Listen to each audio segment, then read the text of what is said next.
Your time has come at last, dear reader. While we began this tale long ago, we hope it is yours to finish. But this story is not yours alone. No, it is tied to another. And the journey you take together could change the fate of both our worlds. Shall we begin? They called it the Cinder Night. What came from those dark, starless skies would change the world of Moss forever. The peace that had settled across the land was broken by an unconquerable nightmare. And that night, the animals nearly met their end.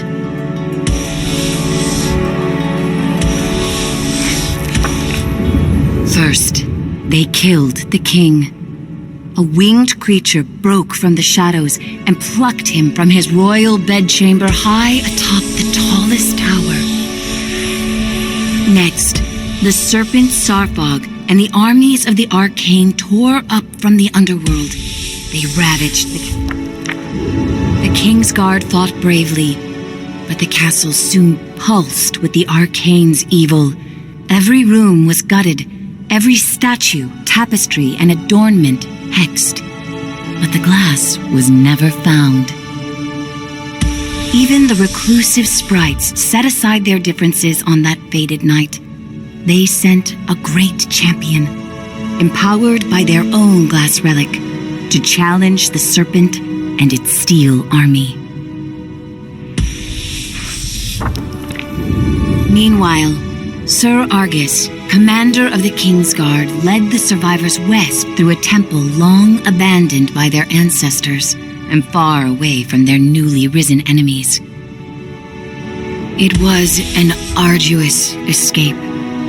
Finally, after passage beneath the impassable mire, they found refuge in a clearing hidden safely in the trees.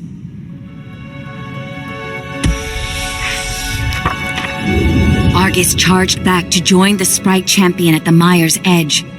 Together, they fought back the Arcane and sealed the temple passage that led to the clearing.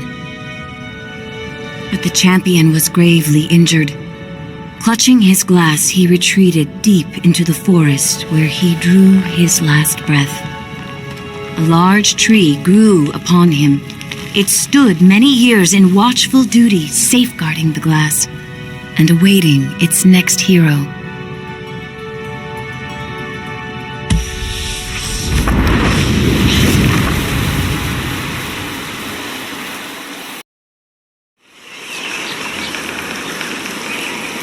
That hero, albeit an unlikely one, did arrive at a time she'd be needed most.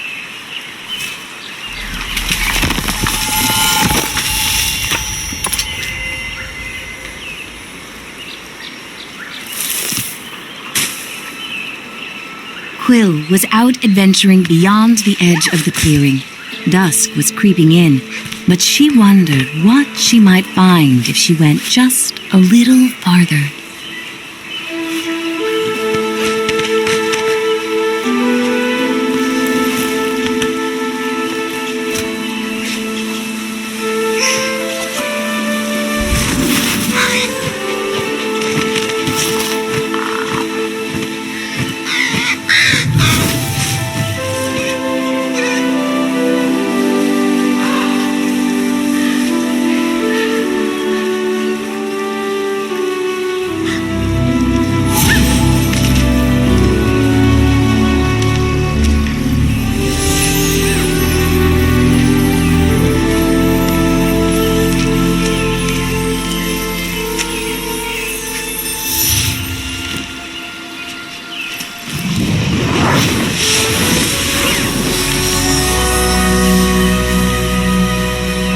She was not exactly sure what she roused, but she felt no danger from the being silently peering down at her.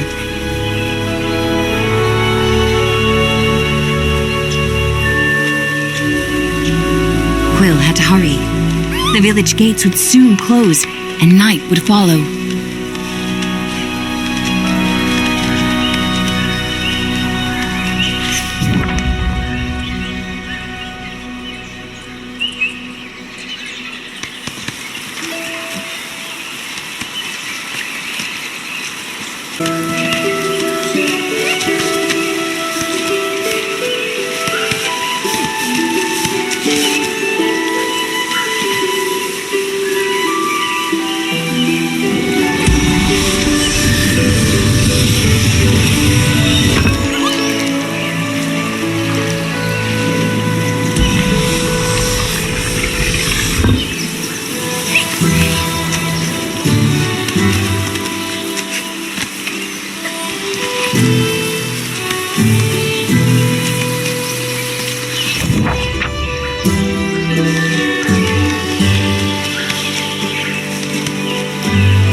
Night, her uncle often warned, was when danger was most present.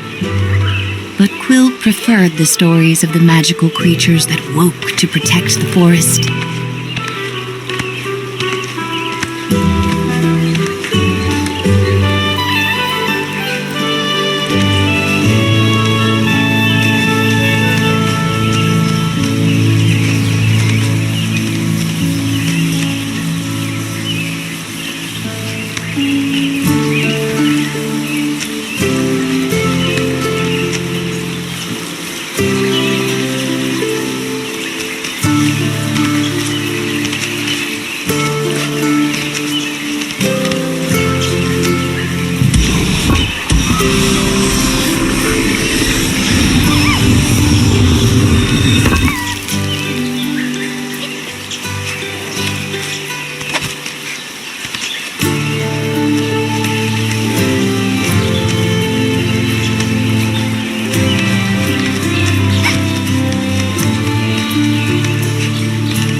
We remember you, dear reader, even if you do not remember us.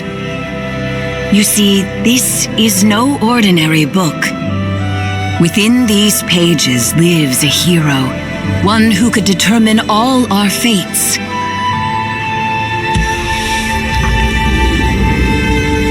She needs a reader who knows just how important they truly are. Shall we begin?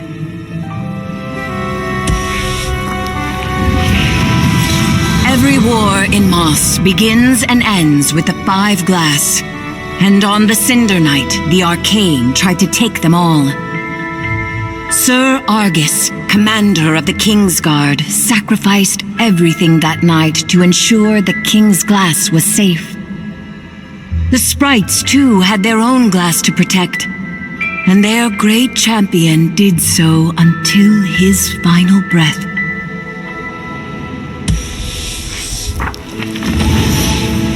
The story of his glass would resume much later when young Quill of the Clearing, out on one of her humble adventures, found with the sprite champion concealed in death. When she showed her uncle Argus the green glass, everything changed. He understood well the gravity of her find and rushed off to seek counsel with the sprites.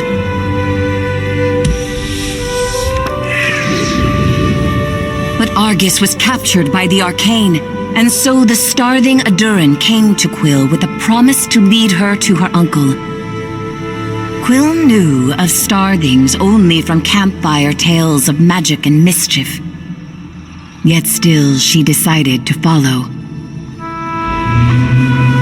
Quill knew her uncle needed her, but not just her. You see, Quill was bonded by the glass to a reader, a soul whose gifts proved the perfect complement to the young hero. Together, they were twofold.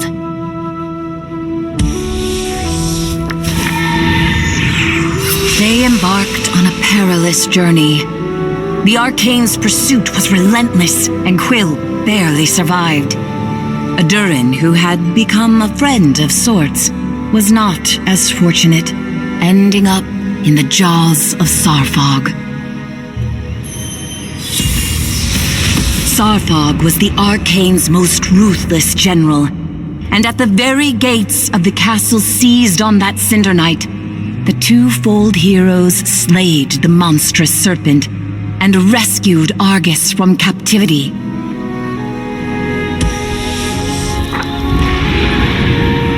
But the Arcane do not end with Sarfog.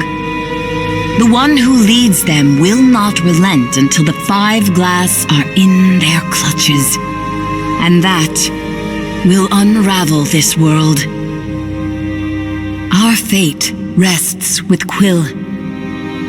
She needs a true partner by her side, and we hope that is you, dear reader.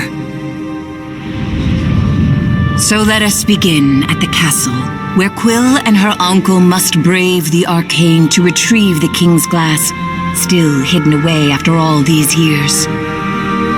Or so they hope.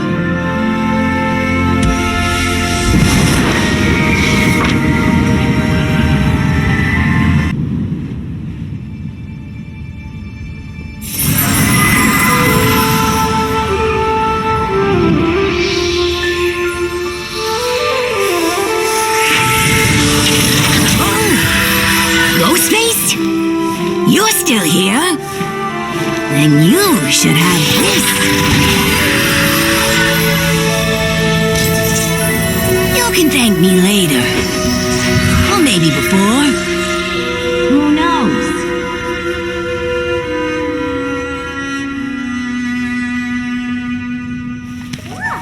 Quill searched the castle entrance for her uncle's sword. He'd insisted they'd never reach the King's Glass without it. Quill was shocked to find it hiding in plain sight. She must have missed it last time around.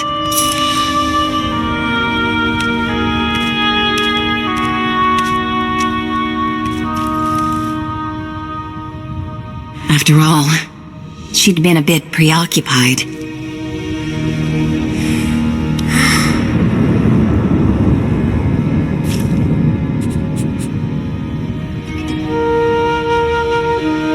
Together, we can accomplish anything, said Quill, looking up to her reader. I couldn't have defeated this monster without you. Thank you for being here with me.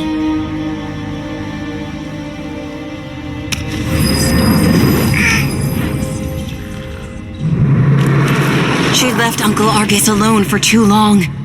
He could be in grave danger.